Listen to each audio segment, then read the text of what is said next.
வேலும் மகிழும் சேவலும் துணை. அனைவருக்கும் அன்பான வணக்கம். நான் மாரீஸ்வரி. 48 நாள் வேல்மாறல் பூஜையில் இன்னைக்கு 24வது நாளுங்க.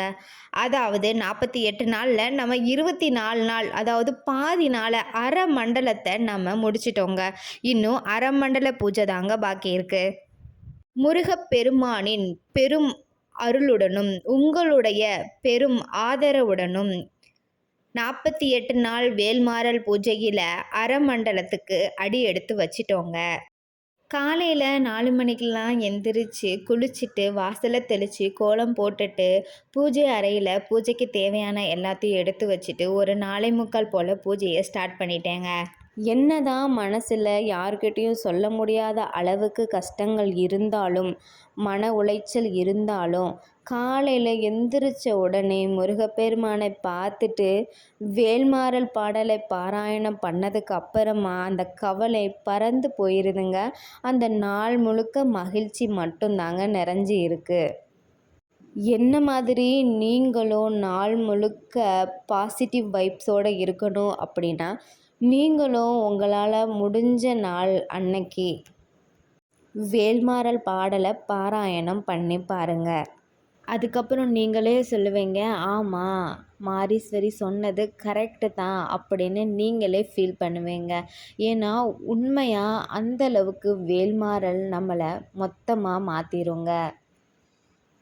சரி வாங்க, அடுத்த 2 வேல்மாறல் பாடல்களும் அதனுடைய விளக்கங்களையும் பார்க்கலாம். வேல்மாறல் பாடல் 13. பசித்து அழகை முசித்து அழுது முறைப்படுதல் ஒலித்து அவுணர் உரத்து உதிர நினைத்தசைகள் புசிக்க அருள் நேரும். வேல்மாறல் பாடல் 13 விளக்கம்.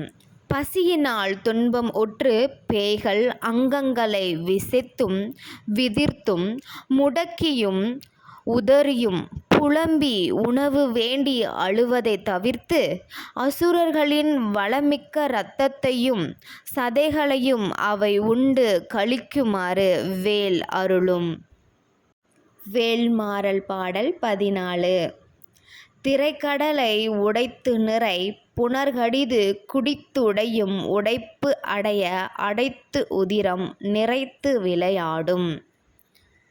வேல்மாறல் பாடல் 14 விளக்கம். அலைகள் வீசுகின்ற கடலில் உடைப்பு உண்டு பண்ணி அதில் நிறைந்துள்ள நீரை விரைவில் உறிஞ்சி பருகி வெற்றிடமாயிருந்த கடல் பரப்பில் அவுணர்களின் இரத்தத்தை நீர்ப்போக்குக்கு பதிலாக நிரப்பி விளையாடி நிற்கும் வேலே. அடுத்த வீடியோவில் அடுத்து 2 வேல்மாறல் பாடல்கள் மற்றும் அதனுடைய விளக்கங்களை பார்க்கலாங்க. எப்பயும் போல் முருகனுக்கும் வேலனுக்கும் தீபதூப ஆராதனை காட்டி மலர்களை தூவி அர்ச்சனை பண்ணிக்கிட்டேங்க. என்னுடைய வீடியோ பிடிச்சிருந்தா மறக்காமல் என்னுடைய சேனலை சப்ஸ்கிரைப் பண்ணிக்கோங்க. மறக்காமல் பெல் ஐக்கானை ப்ரெஸ் பண்ணிக்கோங்க. அப்போ தான் என்னுடைய வீடியோ வந்ததும் உங்களுக்கு நோட்டிஃபிகேஷன் வரும். நன்றி, வணக்கம்.